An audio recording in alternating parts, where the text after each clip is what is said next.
आज को আইব समझते हैं। এমন একটা জামানা চলে এসেছে, কেউ যদি সত্যবাদী মানুষ হয় তাকে বলবে পাগলা, আর কেউ যদি মিথ্যা বলে তাকে বলবে চালাক। তার মানে আমার আব্বা সারা জীবন মোষের ব্যবসায়ী করেছে, আমি এক পাইকারের ছেলে, কিন্তু সারা জীবন মোষের ব্যবসা করেছে। আর আমার মামা, উনি একজন বিখ্যাত আলিম ছিলেন, সারা জীবন হাদিসের দাস দিয়েছে। তবে আমার আব্বাকে খুব সম্মান করতেন, যেহেতু আব্বা বড় ছিল। তো আমার মামার একটা গরু ওই পায়ে ফাল মারা গেছে, ওর পা এত অচল যে চলবে না, কিন্তু দেখনদারি ভালো, হাটে গেছে বিক্রি করতে। তো আমার মামা খরিদ্দার এসে লেগেছে, দাম ভালো বলছে। তা আমার মামা বলে দিচ্ছে সত্য কথাটা, আমার গরুটা খোঁড়া। তখন আব্বা বলছে তুই খ্যাপা, সত্য কথা যে বললে তাকে খ্যাপা বলছে, যদি মিথ্যা করে বেঁচে দিত বলতো চালাক। এটাই আমি বলতে চেয়েছি। যখনই খরিদ্দারকে বলছে আমার গরুটা খোঁড়া, ওকে ভাই জবাই করে খেতে হবে, আর নাঙল টানতে পারবে না, ওর পায়ের অবস্থা খারাপ, তো ওকে সবাই বলছে খ্যাপা। কিন্তু আলিম মিথ্যা কথা বলবে কেন? কথাটা বুঝে আসছে তো? इस जमाना एक ऐसी जमाना है जो झूठ बोलता है ज्यादा उसको चालाक बोलते हैं, और जो साज बोलता है उसको आइब बोलते हैं, ये খ্যাপা পাগলা এরকম বলে। তাহলে প্রকৃত উত্তোলন কে, কে সাকসেস, কে নন সাকসেস, কে কামিয়াব, কে নাকাম? আজকের জামানায় এই রঘুপুরের একটা ছেলে গোটা পশ্চিমবঙ্গের মধ্যে স্কলার হয়েছে মাধ্যমিকে। রঘুপুরওয়ালারা গর্ব করবে, স্কুলওয়ালারা গর্ব করবে, মাস্টারওয়ালারা গর্ব করবে, বাপ মা আনন্দিত হবে। মা একদিক থেকে মিষ্টি ভরবে, বাপ একদিক থেকে মিষ্টি ভরবে, ফেসবুকে লেখালেখি হবে, ছড়াছড়ি হবে, আর মন্ত্রীর সঙ্গে কথা বলবে। যে লাইনে পড়তে যাই রাজ্য সরকার পড়াবে, সবাই বলবে কামিয়াব কামিয়াব কামিয়াব কামিয়াব কামিয়াব। পেছনে হাততালি, সামনে হাততালি, দেশ থেকে হাততালি, বিদেশ থেকে হাততালি, সবাই বলল কামিয়াব। মা বাপও খুশি হলো আমার ছেলে কামিয়াব। কিন্তু ছেলেটাকে যদি জিজ্ঞেস করি আলহামদুলিল্লাহ জানো, জানি না, নাকাম।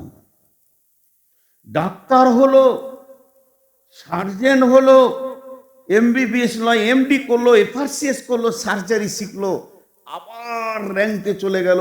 রঘুপুরের লোক গর্ব করে বিদেশে বলবে আমার গ্রামের একটা সার্জেন আছে নাম করা, যে কোনো অপারেশন করে দিতে পারবে। কিন্তু দেখা গেল চোর, অপারেশন করতে যে এক চোর ধরা পড়লো বর্ধমানে। অ্যাপেন্ডাইসাইড অপারেশন করছে হাজি সাহেব, মানুষ বেচারা, ছেলেরা বাইরে দাঁড়িয়ে আছে, ওই পোশাকে ডাক্তার এসে বলছে তোমার বাপের মেরুদণ্ড হাড়ে একটা টিউমার আছে, ওটাও 2 মাস 4 মাস 1 বছর পর অপারেশন করতে হবে, যদি বলো এখনো বের করে দেবো, আরও 30,000 লাগবে। দিয়ে দিল। খালি নূর মোহাম্মদের টাকাটা এলে লোকের কুটকুটি হয়, দিয়ে দিল আরো 30,000। পরবর্তীতে ধরা গেল সিসি ক্যামেরাতে কোনো রকম সেখানে টিউমার ছিল না, চোর ধরা পড়লো। এত ডিগ্রি করার পরেও সে চোর। তাহলে হাততালিটা কার পেছনে দিলাম? মরিচিকার পেছনে? মরিচিকার পেছনে ধরেছিলাম এতদিন স্কলার, কামিয়াব, বাহ বাহ, ভালো, এর নাম ধোঁকা। আবার কোনো কোনো ঘর বেড়াতে যাবেন, এখানে কি বদামের কোনো চুটপাট চুটপাট চুটপাট চারিদিকে শব্দ আছে। আচ্ছা বলেন, বলতে বাধ্য হচ্ছি, তিরমিজি শরীফ একটা হাদিস আছে, 3টে জিনিস পর্দা, 3টে জিনিস পর্দা। একটা হচ্ছে লোভনীয় খাবার, নারী এবং টাকা। এই যে বাদামটা চুটপুট করছে, তা আমার দ্বীপটা সুলবুল সুলবুল করছে, তাহলে ওদের সাথেই গিয়ে বসে পড়ি। আল্লাহ রসুল বলছেন এগুলো গোপনে খাও। এই দিক থেকেও কিছু শব্দ হচ্ছে। আরে ভাই, এক জায়গায় দুঃখ করবেন, আমি আলেমের কথা বলছি, কোনো আলেমের অসম্মান করছি না, আস্তাগফিরুল্লাহ, নাম বলবো না। একটা আলিম জাহান্নামের অনুশীলন পড়াচ্ছে, আর এত চোখের পানিতে কাঁদছে যে এক একটা হাদিস পড়ছে তো আরেকটা পড়তে পারছে না, আরেকটা পড়ছে তো আরেকটা পড়তে পারছে না। রাসূলুল্লাহ সাল্লাল্লাহু আলাইহি ওয়াসাল্লামের তায়েফের ঘটনার পড়াতে যে আমি একটা আলিমকে দেখেছি, তিনি এত অঝর নয়নে কাঁদছেন, আমি ক্লাস করেছি তার কাছে। আবার এমন আলেম দেখছি জাহান্নামে কিভাবে জাহান্নামীদেরকে আর্তনাদ করবে, শাস্তি দেওয়া হবে, এটাও পড়াচ্ছে, আবার চাও খেয়েছে। তাহলে ওর দিলে কতটা ইফেক্ট হচ্ছে ভাইয়া? এখন বায়ান সমান সময় খেয়েন না, মানুষ খেয়েই শেষ হয়ে গেল। খাওয়া কাজটা খুব ভালো লোকের কাজ নয়, খাওয়া হচ্ছে গোপনীয় জিনিস। যাই হোক, কে পাস করলো কে ফেল করলো এটা হলো না। এবার চলেন মাস্টার জেনারেল লাইনে গেল, আরবি লাইনেও তাই। মৌলানা, মহাদ্দিস, বক্তা, আপনারা ভাবছেন নূর মোহাম্মদ কামিয়াব পশ্চিমবঙ্গ, আসাম, মেঘালয়, ঝাড়খণ্ড, বিহার, তারপরে ত্রিপুরা, এতগুলো রাজ্য ঘুরছে, বাংলাদেশ ঘুরছে কামিয়াব, কিন্তু আমিও নাকাম, কারণ আল্লাহ আমার উপরে রাজি নেই। এর নাম কে? শুনতে পেয়েছেন? ঘর যান, কোথা বলছি শুনতে পেয়েছেন? শুনতে পেয়েছে না? না না, সাউন্ড দিতে হবে না, মাইক ঠিক আছে। মানে ওইদিকে যদি কোনো চোং টোং কেটে থাকে খেয়াল করেন। চোং টোং কেটে থাকলে খেয়াল, এদের সুগারের জন্য পানিটা মুখে লিছি ভাই। তো প্রকৃত কামিয়াব কে? প্রকৃত কামিয়াব কে? এবার চলেন বিসমিল্লাহির রহমানির রহিম। ইয়াসআলুনাকা আনিস সাআতি আইয়ানা মুরসাহা ফীমা আনতা মিন যিকরাহা ইলা রাব্বিকা মুনতাহাহা কাআন্নাহুম ইয়াওমা ইয়ারাউনাহা লাম ইয়ালবাসু ইল্লা আসিয়াতান আও দুহাহা। আল্লাহ বলছেন, ইয়া আইয়ুহাল ইনসানু ইন্নাকা কাদিহু ইলা রাব্বিকা কাদহান ফামুলাকি ফাআম্মা মান উতিয়া কিতাবাহু বিয়ামিনিহি ফাসাউফা ইউহাসাবু হিসাবান ইয়াসীরা ওয়া ইয়ানকালিবু ইলা আহলিহি মাসরুরা ওয়া আম্মা মান উতিয়া কিতাবাহু ওয়ারা জাহরিহি ফাসাউফা ইয়াদউ সুবুরা ওয়া ইয়াসলা সাঈরা। খালি ধ্যান দেন, খালি ধ্যান দেন। একটু দুটো আয়াত পড়লাম, জমা রাখলাম, দুটো কথা বলি। কোরআন একদিন নাজিল শুরু হয়েছে গারে হিরাতে, আরাফাতের ময়দানে কমপ্লিট হয়ে গেছে, খতম। আর নতুন কোনো আয়াত তৈরি হবে না, হবে না, হবে না, হবে না, হবে না, হবে না। বিশ্বনবী একদিন এসেছিলেন, তিনার জবান দিয়ে, হাদিস দিয়ে মানুষকে পথ ও পাথেও দিয়েছেন, তিনিও চলে গেছেন। আর নতুন হাদিস তৈরি হবে না, হবে না, হবে না, হবে না। তার মানে আমি এক কথায় আপনাদেরকে বোঝাতে চাইছি, মহান রব্বুল আলামিনের তরফ থেকে যে নিয়ামতগুলো ছিল সব পরিপূর্ণ হয়ে গেছে, আর কোনোটা হবে না। কিন্তু পাশ করার ব্যাপারে আল্লাহ এতটাই গুরুত্ব দিয়েছেন, তুমি বেঁচে যাও, তুমি পাস করো, তুমি ফেল করো না। তুমি বেঁচে যাও, তুমি পাস করো, তুমি ফেল করো না। একটা গার্জেন তার ছেলের ব্যাপারে চিন্তা করে মাধ্যমিকে পাস করে যাক, কিন্তু ফেল পড়ে গেলেও দ্বিতীয় অপশন আছে। আর আল্লাহ যেটাতে বলছেন ওটা দ্বিতীয় কোনো অপশন নাই। ওই জন্যে সে নবীর জামানাতে শুরু হয়েছে পাসের এলান, আজও চলতে রয়েছে। কোরআন নজুল বন্ধ হয়েছে, কিন্তু পাস করার ব্যাপারটা আল্লাহ প্রতিদিন তার গোলামকে দিয়ে আর এক গোলামের কাছে খবর পৌঁছাচ্ছে। এইটা কতদিন চলবে? যতদিন পশ্চিমে সূর্য না উঠেছে অতদিন পর্যন্ত চলবে। তোরা পাস করে যা, তোরা পাস করে যা। আল্লাহর তরফ থেকে এলান কবার হয়? প্রতিদিন 10 বার হয়, প্রতিদিন 10 বার হয়। আল্লাহ এলান করেন তার বান্দা থেকে দিয়ে, হাইয়া আলাল ফালাহ।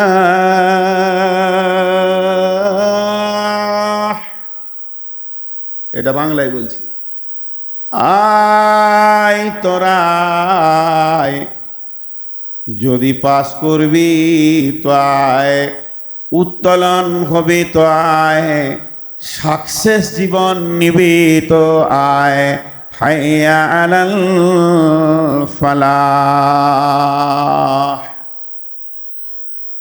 এই পাস করাটা কত গুরুত্ব দিয়েছেন আল্লাহ।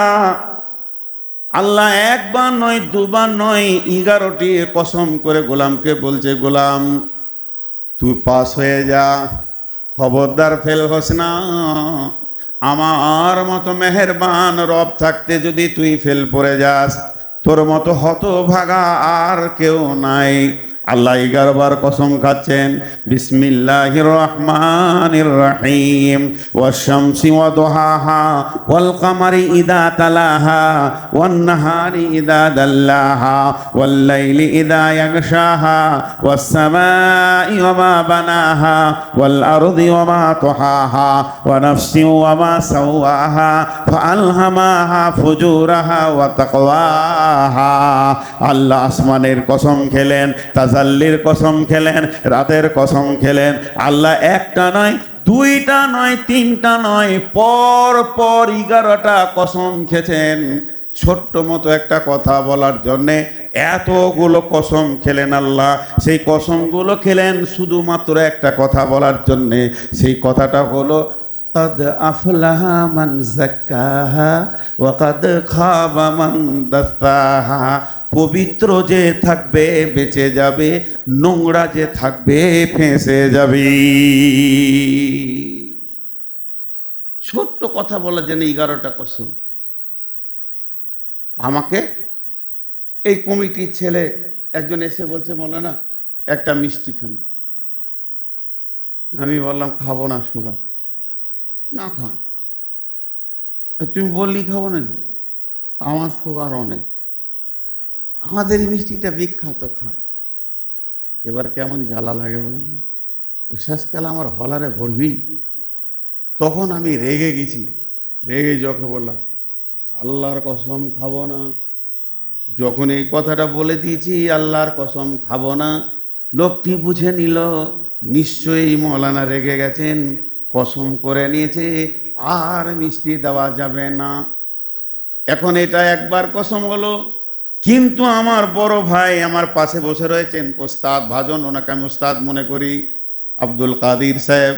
উনি বলছেন, নূর মোহাম্মদ তুমি অমুক জায়গায় কারো পকেট থেকে 200 টাকা চুরি করেছো, কেউ অভিযোগ করেছে। আমার প্রেস্টিজে লাগলো, না ভাই আমি চুরি করিনি। না নিশ্চয়ই চুরি করেছো, তাছাড়া আমাকে বললো কেন? তখন আমি রেগে গেছি, এতটা পরিমাণ জিদে পড়ে গেছি, একদমে শুরু করলাম, আল্লাহর কসম, আল্লাহর কসম, আল্লাহর কসম, আল্লাহর কসম, আল্লাহর কসম, আল্লাহর কসম, আল্লাহর কসম, আল্লাহর কসম, আল্লাহর কসম, আল্লাহর কসম, আল্লাহর কসম, আল্লাহর কসম। ভাই আমি চুরি করিনি। ভাই আমার গুনছেন, নূর মোহাম্মদ 11টা কসম খেলো, তাহলে কসমের লোডটা এত বাড়লো কেন? নিশ্চয়ই এই পাপটা ও করেনি। তা আল্লাহ এমন একজন, আল্লাহ এমন একজন, আল্লাহ এমন একজন, আল্লাহ কসম না খেলেও যদি কোনো কথা বলে তো ওটা সত্য, তারপরও আল্লাহ কসম খান কেন? আমাদের মুখ পানি তাকিয়ে খায়, আমরা কসমকে বেশি ভালোবাসি, বেশি বিশ্বাস করি। এই জন্যে আল্লাহ ছোট্ট মতো একটা কথা বলছেন। কথাটা কত বড় দেখেন, লিখলে এতটা আসবে, কাদ আফলাহা মান যাক্কাহা ওয়া কাদ খাবা মান দাসাহা। যে পবিত্র থাকবে, যার গায়ে ময়লা থাকবে না, ওই লোকটা বেঁচে যাবে। আর যে নাপাক থাকবে, যার ভিতরে নাপাকি ঢুকে গেছে, ওই লোকটা ফেঁসে যাবে, ওই লোকটা উত্তীর্ণ হতে পারবে না, পাস হতে পারবে না।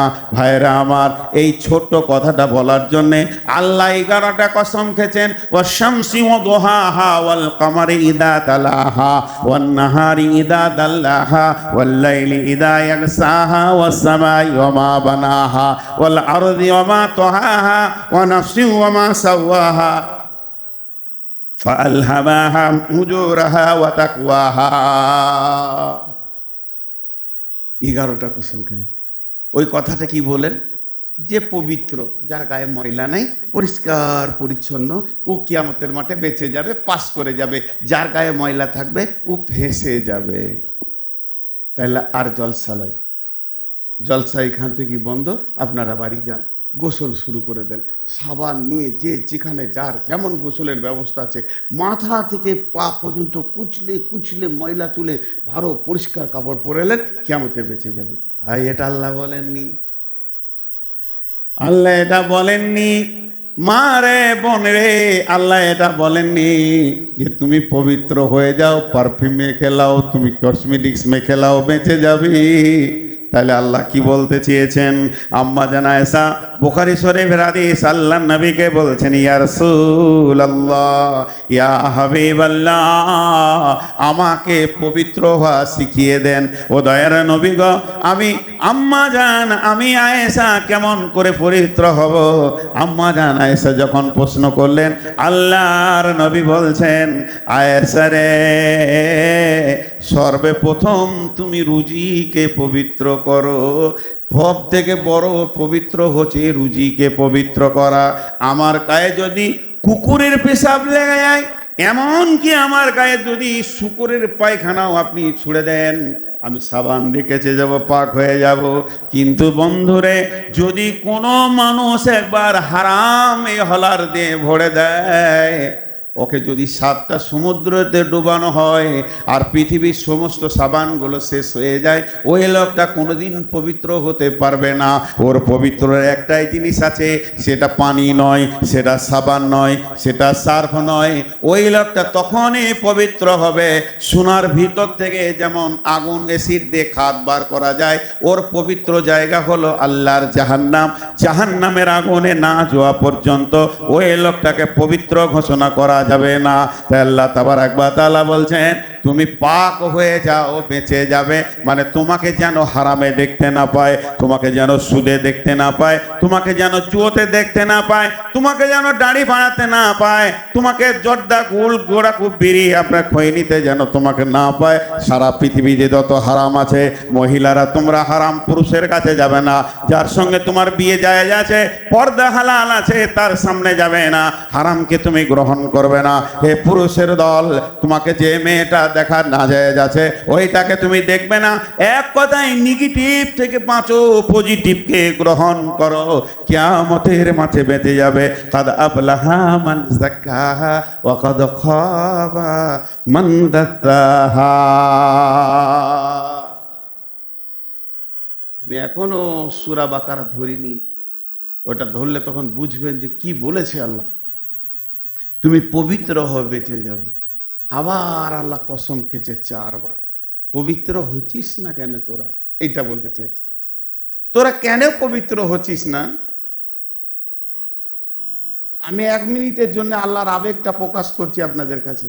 হাজি ভাই, যারা মাইকের বাইরে আছে, যারা মাইকের বাইরে আছে, কিন্তু মাইকের ভিতরে আমরা যারা রয়েছি, হাত দুটা ধরে বলছি, প্রয়োজনে পা দুটা ধরে বলছি, আম্মু বিনা বোরখায় আর বাড়ির বাইরে পা দিয়েন না। আপনাদের বলছি, পৃথিবীর সব হারাম থেকে আমরা পেছনে সরে থাকি, হালালকে গ্রহণ করি। এরপরও না, যেমন ছিল তেমন। আল্লাহ আবার 4 বার কসম খেয়েছে এটার জন্য। কিরকম কসম? বিসমিল্লাহির রহমানির রহিম, ওয়াল ফাজরি ওয়া লায়ালিন আশরি ওয়াস সাফি ওয়াল ওয়াতরি ওয়াল লাইলি ইযা ইয়াসরি হাল ফি যালিকা কাসামুল লিযি হিজরি হাল ফি যালিকা কাসামুল লিযি হিজরি হাল ফি যালিকা কাসামুল লিযি হিজরি। রব্বুল